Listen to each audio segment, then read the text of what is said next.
በጎጃም ቀጠና የብልጽግናው አጥፍቶ ጠፊ ድሮን መከስከሱ ተረጋግጧል። በወለጋ ለሁለት ሰዓት በዘለቀው የአየር ድብደባ የበርካታ ንጹሃን ሕይወት ማለፉ የተገለጸ ሲሆን ወዲህ ደግሞ ከሰሞኑ በቀጠናው በተደረገው ጦርነት ዓለም አቀፉ የዜና አውታር የፋኖ ኃይሎችን በንጹሃን ላይ ግድያ ፈጽመዋል ሲል ከሷል። ክሱን አስመልክቶ የአካባቢው ነዋሪዎች ከእውነት የራቀ ሲሉ አጣጥለውታል። ከጎጃም እስከ ወለጋ የሆነው ምንድነው የሚለውን ቀዳሚው ዜናችን ነው። የፋኖ ኃይሎች ከደብረታቦር ከተማ በቅርብ ርቀት በፈጸሙት ጥቃት ድል መቀዳጀታቸውን አስታውቀዋል።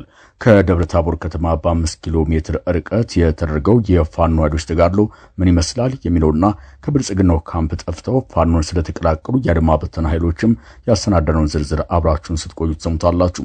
በሰቆጣ የሆነው ምንድነው? ከፍተኛ የፖሊስ አዛዡ የተገደለበት የፋኖ ኃይሎች ጥቃት ምን ይመስላል የሚለውንና በአውደ ውጊያው ጉዳት አስተናግዶ በጽኑ ህሙማን ውስጥ ስለሚገኘው ከፍተኛ የመከላከያ አመራር የምንላችሁ ይኖራል። ኢራን አሜሪካን አስጠንቃለች። ከቀናት በኋላ የበርካታ ሀገራት ባለስልጣናት ወደ ኢራን እንደሚያቀኑ የተገለጸ ባለበት ኢራን በቀብር ድግሴ ላይ ማንም እንዳይተኩስብኝ አደራ ብላለች።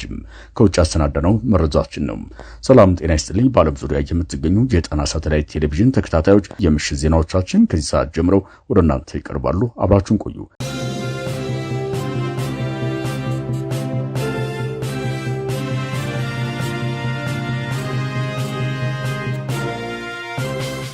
የብልጽግናው አጥፍቶ ጠፊ ድሮን ለሁለተኛ ጊዜ ከጥቅም ውጭ መሆኑ ተሰማ። ከወራት በፊት በብልጽግናው ሊቀመንበር ሞገሳ ሲቸረው የተስተዋለው የድሮን ፋብሪካ ሳያመርተው እንዳልቀረ የተጠቀሰ አጥፍቶ ጠፊ ድሮን በምዕራብ ጎጃም ዞን መራ አቅራቢያ መከስከሱ ተሰምቷል። የጣና ሳተላይት ቴሌቪዥን ምንጮች እንደገለጹት አጥፍቶ ጠፊ ድሮኑ ጉዳት ሳያደርስ መከስከሱ ነው የታወቀው። የድሮኑ መከስከስ ተከትሎ የፋኖ ኃይሎች በፈጸሙባት የከባድ መሳሪያ ጥቃት እንደተከሰከሰ የተገለጸ ቢሆንም ስለ ጉዳዩ የተረጋገጠ መረጃ አልተገኘም። ከዚህ ቀደም የብልጽግናው ፋብሪካ አምራታቸው የተባሉ ሁለት አጥፍቶ ጠፊ ድሮኖች ለመጀመሪያ ጊዜ በጎንደር ዳባት አካባቢ ለግዳጅ ተልከው የነበረ ቢሆንም አንደኛው ኢላማን ባልጠበቀው ሁኔታ ቦምቦችን አፈንድቶ ሲከሰከስ፣ አንደኛው የታጠቀ ቦምብ ከሽፎ በፋኖ ኃይሎች እጅ መግባቱ ይታወሳል። በሌላ ዜና በምስራቅ ወለጋ ቀጠና ዛሬ ከጠዋት ጀምሮ በተደረገ የጀት ድብደባ የበርካታ ንጹሃኖች ሕይወት ማለፉ ተሰምቷል። የጣና ሳተላይት ቴሌቪዥን ምንጮች ከስፍራው በላኩት መረጃ እንደገለጹት ያገዛዙ የጦር ጀት ከቀኑ 6 ሰዓት ገዳማ ጀምሮ ለተከታታይ 2 ሰዓታት የወሰደ ድብደባ ፈጽሟል ተብሏል። በዚህ የአየር ኃይል ድብደባ ቁጥራቸው በውል ያልታወቀ በርካታ ንጹሃኖች የጉዳቱ ሰለባ ሆኗል ተብሏል። በቀጠናው በአየር ኃይልና በሜካናይዝድ ታግዞ የሚንቀሳቀሰው የብልጽግናው ሰራዊት በርካታ የሰብአዊ መብት ጥሰቶችንም እንደሚፈጽም ይገለጻል። በወለጋ በተለይም በጊዳና በኪርም ወረዳና ሆሮ ጉዱሩ ወለጋ ዞን ከዚህ በፊትም ተደጋጋሚ የሰው አልባ አውሮፕላን ጥቃቶች መፈጸማቸውን ጣና ሳተላይት ቴሌቪዥን ዘግቦ ነበር። በዛሬው ዕለት ቢቢሲ አማርኛ ከወለጋ ይዞት በወጣው አነጋጋሪ መረጃ ደግሞ የፋኖ ኃይሎች በቀጠናው በፈጸሙት ጥቃት 11 ሰዎች መገደላቸውና 17 ሰዎች ቁስለኛ መሆናቸውን ከዞኑ ባለስልጣናት አረጋግጫለሁ ብሎ ፋኖን ከሷል። ቢቢሲ አማርኛ የዞኑ ባለስልጣናት አነጋግሬ አገኘሁት ባለው መረጃ በሆሮ ጉዱሩ ወለጋ ዞን በፋኖ ኃይሎች በደረሰ ጥቃት የ11 ሰዎች ሕይወት ማለፉን አረጋግጫለሁ ሲል ገልጾ ጥቃቱ የተፈጸመው በኦሮሚያ ክልል ሆሮ ጉዱሩ ወለጋ ዞን አምሮ ወረዳ አጋምሳ ከተማና በዙሪያ ባሉ መንደሮች መሆኑን አመላክቷል።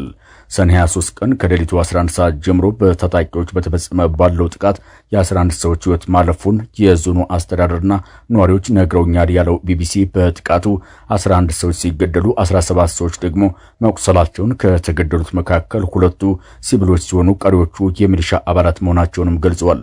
ነዋሪዎቹና የአካባቢ ባለስልጣናት ነግረውኛል ያለው ቢቢሲ ጥቃቱ የተፈጸመው የብልጽግናው መከላከያ ሰራዊት ከአካባቢው በድንገት መውጣቱን ተከትሎ ነው። በጥቃቱ ወቅት የንጹሃን መኖሪያ መንደሮች በታጣቂዎች ተዘርፈዋል ሲል የከሰሰው ቢቢሲ ወደ 400 የሚጠጉ ከብቶች፣ በጎችና ፍየሎች ተዘርፈው ተወስደዋል ሲል መግለጹ መነጋገሪያ ሆኗል። ለቢቢሲ አማርኛ መረጃዎችን ሰጡ የተባሉት ደግሞ በአማራ ተወላጆች ላይ የተጠና ጥቃት ሲፈጽሙና ሲያስፈጽሙ የቆዩት የዞኑ ዋና አስተዳዳሪ አቶ መረሳ ሳፊታ ናቸው።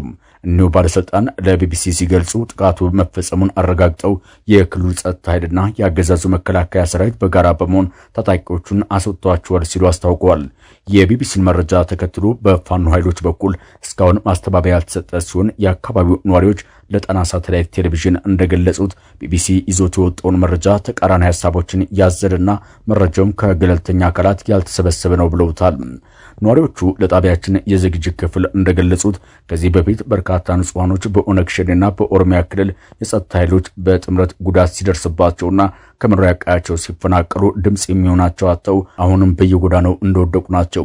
የንጹሃን የሲቃ ድምጽ ያልሰማ አንድ ዓለም አቀፍ ሚዲያ ከኦሮሚያ ክልል ባለስልጣናት አገኘሁት ያለውን መረጃ ሳያረጋግጥ ማሰራጨቱ በንጹሃን የአማራ ተወላጆች ላይ እልቂት እንደማወጅ ይቆጠራል ብለዋል።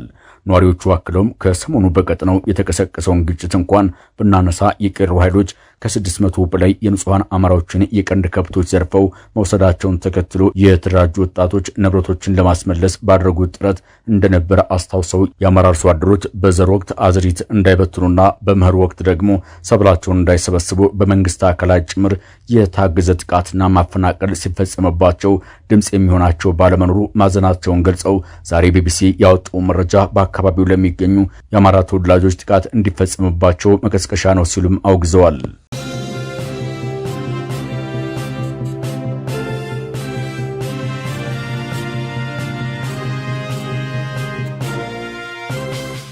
የፋኖ ኃይሎች ከደብረ ታቦር ከተማ በቅርብ ርቀት በፈጸሙት የተጠና ደፈጣ ጥቃት በርካታ የአገዛዙ ሰራዊት ጉዳት ማስተናገዱ ተገለጸ።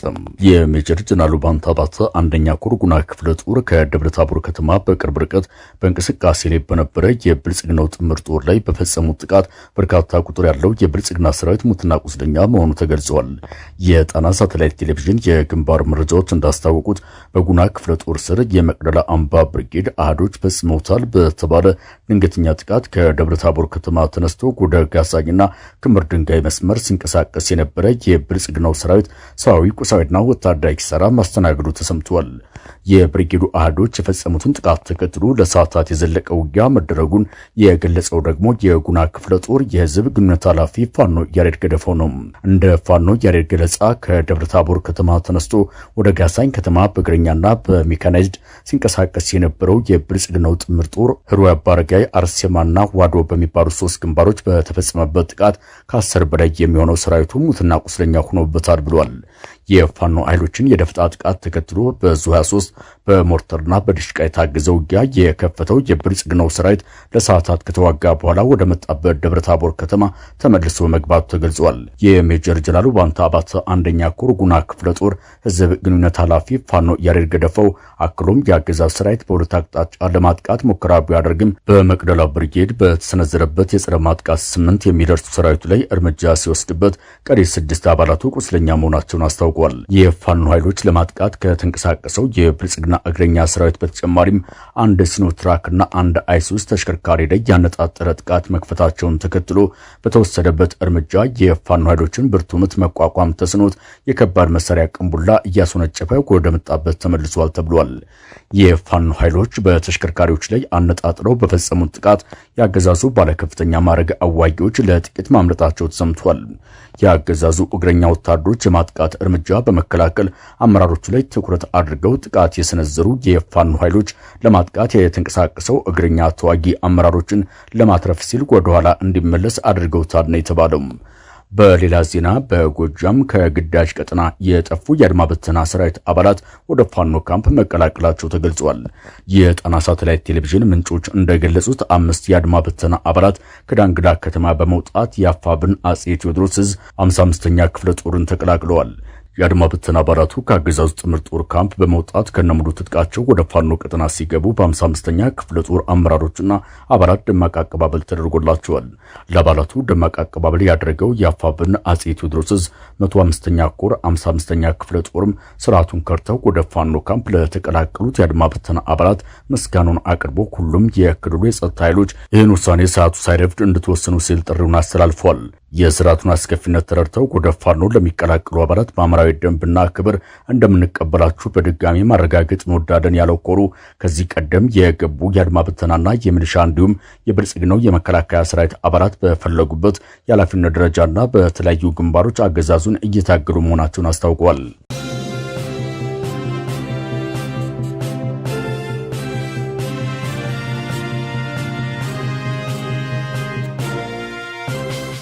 የፋኖ ኃይሎች በዋግምራ ድል መቀዳጀታቸውን አስታወቁም። የፋኖ ኃይሎች በሰቆጣ ዳህና ወረዳ ከአገዛዙ ሰራዊት ጋር ባደረጉት ተጋድሎ የአምዶር ከተማ ምክትል ፖሊስ አዛዥን ጨምሮ 40 የሚደርሱ የአገዛዙ ወታደሮች ላይ እርምጃ መውሰዳቸውን አስታውቀዋል። በአፋብን ወሎ ቤተ አማራ ምኒልክ ዕዝ 303ኛ ኮር ስር የሚገኙ አሃዶች በቀጠናው ባደረጉት አውደ ውጊያ የብልጽግናው ሰራዊት ከባድ የተባለው ወታደራዊ ኪሳራ ማስተናገዱ ተሰምቷል። የ303ኛ ኮር 19ኛ ክፍለ ጦር ዋግሹም ብርጌድ ከዋግምራ ብሔረሰብ አስተዳደር ዞን ዳህና ወረዳ አምዶር ከተማ በመነሳት በሶስት አቅጣጫ ተንቀሳቅሶ የነበረውን የብልጽግናው ጥምር ኃይል በመመከትና በጸረ ማጥቃት በወሰዱት እርምጃ ድል ተቀዳጅተዋል ሲል የአፋብን ምኒልክ ዕዝ የ303ኛ ኮር የህዝብ ግንኙነት ክፍል ለጣና ሳተላይት ቴሌቪዥን በላከው መረጃ አስታውቋል። የብልጽግናው ሰራዊት ከአምዶር ከተማ በ04 ቀበሌ አርቢት፣ በ010 ቀበሌ አምባም አምቦ እንዲሁም በ017 ቀበሌ ጭርጉዝ አቅጣጫ ተንቀሳቅሶ ነበር ያለው የህዝብ ግንኙነት ክፍሉ የፋኖ ኃይሎች በወሰዱት የተቀናጀ እርምጃ የብልጽግናው የመከላከያ ሰራዊትና የአምዶር ከተማ አስተዳደር ፖሊስ አመራር እንዲሁም በርካታ ቁጥር ያለው የሚሊሻ ኃይል ጭርጉዝና አካባቢው ላይ በፋኖ ኃይሎች በደፈጣ ተይዞ በነበረ ገዥ ወታደራዊ ስፍራ መግባቱን ተከትሎ ከባድ የተባለ እርምጃ ተወስዶበታል። የፋኖ ኃይሎች ዛሬ ረፋድ ጀምሮ በቀጠናው ሲንቀሳቀስ በነበረ የአገዛዙ ሰራዊት ላይ በከፈቱት የተጠና የሽምቅ ውጊያ ከፍተኛ ሰብአዊና ቁሳዊ ኪሳራ አድርሰውበታል ሲል የገለጸው የ303ኛ የህዝብ ግንኙነት ክፍል በአውደ ውጊያው የዳህና ወረዳ መቀመጫ የሆነችውን የአምዶር ከተማ አስተዳደር የፖሊስ ምክትል አዛዡ ኢንስፔክተር አበራ ሞገስን ጨምሮ 16 የሚደርሱ እግረኛ ወታደሮች የማያዳግም እርምጃ ሲወሰድባቸው ከ23 በላይ የሚሆኑ ወታደሮች በጽኑ ቆስለው ከውጊያ ስምሪት ቀጠና ውጭ ተደርገዋል ተብሏል። በተጋድሎ እርምጃ ከተወሰደባቸው የብልጽግናው ሰራዊት አመራሮችና አባላት በተጨማሪም አንድ AK47 ክላሽንኮቭን ጨምሮ 13 የነፍስ ወከፍ መሳሪያና 128 ተተኳሽ እንዲሁም ሌሎች ወታደራዊ ቁሳቁሶች በፋኖ ቁጥጥር ስር መዋላቸውን የኮሩ የህዝብ ግንኙነት ክፍል ለጣና ሳተላይት ቴሌቪዥን ለጣቢያችን በላከው መረጃ አስታውቋል። የፋኖ ኃይሎች የጦር ሜዳ የበላይነት የወሰዱበትና ከሞት የተረፈው የአገዛዝ ሰራዊት ወደ አምዶር ከተማ መግባቱ የተገለጸ ሲሆን ቁስለኞቹም በሕክምና ጣቢያ በጽኑ ሕሙማን ክፍል መግባታቸው ተረጋግጧል። የጣና ሳተላይት ቴሌቪዥን የሕክምና ምንጮች እንደገለጹት በፋኖ ኃይሎች ጥቃት ተሰንዝሮባቸው ሕክምና እየተደረገላቸው ከሚገኙት የብልጽግና ሰራዊት አባላት መካከል 4ቱ ክፉኛ በመጎዳታቸው የመትረፍ ዕድል የላቸውም ብለዋል። ቀሪዎቹም ከባድ ጉዳት ማስተናገዳቸውን የገለጹት የሆስፒታል ምንጮቻችን ከቁስለኞቹ መካከል 2ቱ የሚሊሻ መሪዎች ሲሆኑ አንድ የብልጽግና ሰራዊት ሻምበል መሪም ደረቱ ላይ ክፉኛ ተመቶ በአሁኑ ሰዓት ሕክምና እየተደረገለት ቢሆንም የመትረፍ ዕድሉ አነስተኛ ነው ሲሉም ጨምረው ገልጸዋል። የፋኖ ኃይሎች በዳህና ወረዳ ያደረጉት አውደ ውጊያ ከረፋድ ጀምሮ እስከ 10 ሰዓት ገዳማ የዘለቀ ነበር ተብሏል።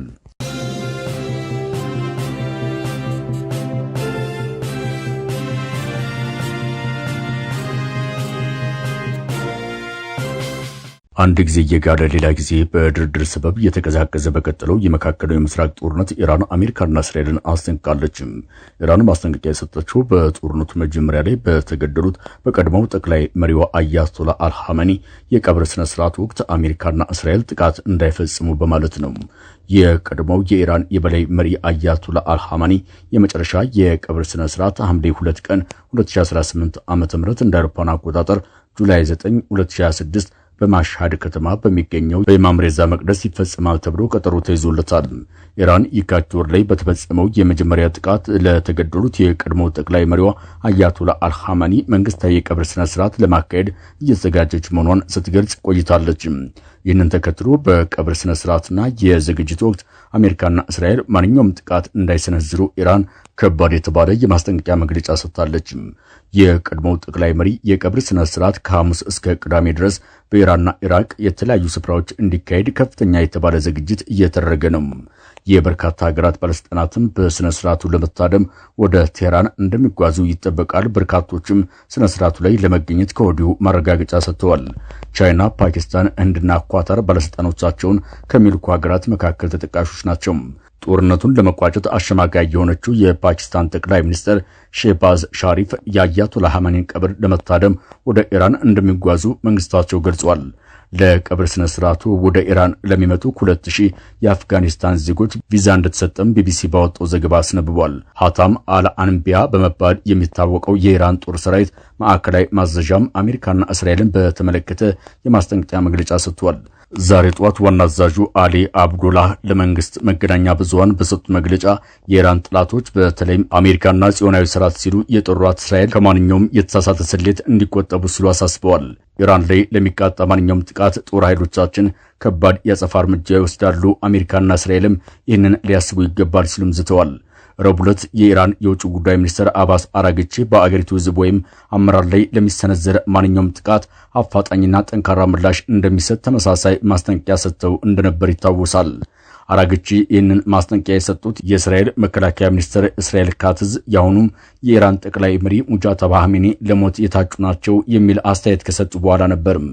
በቀብር ስነ ስርዓቱ ወቅት ከፍተኛ የደህንነት እርምጃዎች እንደሚተገበሩ እንዲሁም በበርካታ ከተሞች ጊዜያዊ የአየር ክልል እገዳ እንደሚጣልም የአገሪቱ የደህንነት መስሪያ ቤት ገልጿል። የቀድሞ መሪዋ አያቶላ አልኻሜኒ መገደል እሳት የሆነባት ኢራን በቀብር ስነ ስርዓቱ ላይም ሌላ ዳፋ እንዳይገጥማት ጠንካራ ዝግጅት ከማድረግ ባለፈ ጥላት ያለቻቸውን አሜሪካና እስራኤልን እረፉ ስትል ከወዲሁ አስጠንቅቃለችም። በተያዘ እስራኤል የኢራን የውጭ ጉዳይ ሚኒስትር እና የፓርላማ አፈ ጉባኤውን ለመግደል አቅዳ እንደነበር ተገልጿል። እስራኤል የኢራን የውጭ ጉዳይ ሚኒስትር አባስ አራግቺንና የፓርላማ አፈ ጉባኤ መሐመድ ባቂር ጋሊፋን ለመግደል እቅድ እንደነበር የአሜሪካ ባለስልጣናት ጠቅሶ ኒውዮርክ ታይምስ ባወጣው ዘገባ አስታውቋል።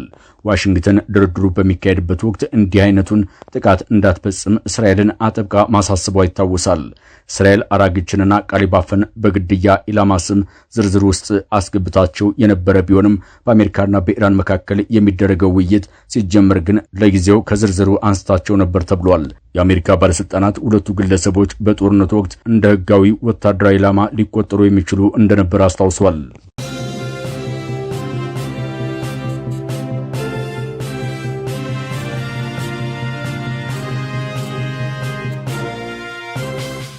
ከጣና ሳተላይት ቴሌቪዥን የዛሬ ዜናችን በዚህ አበቃን። ሰብስክራይብ፣ ላይክ፣ ሼር በማድረግ የቻናላችን ቤተሰብ ይሁኑ።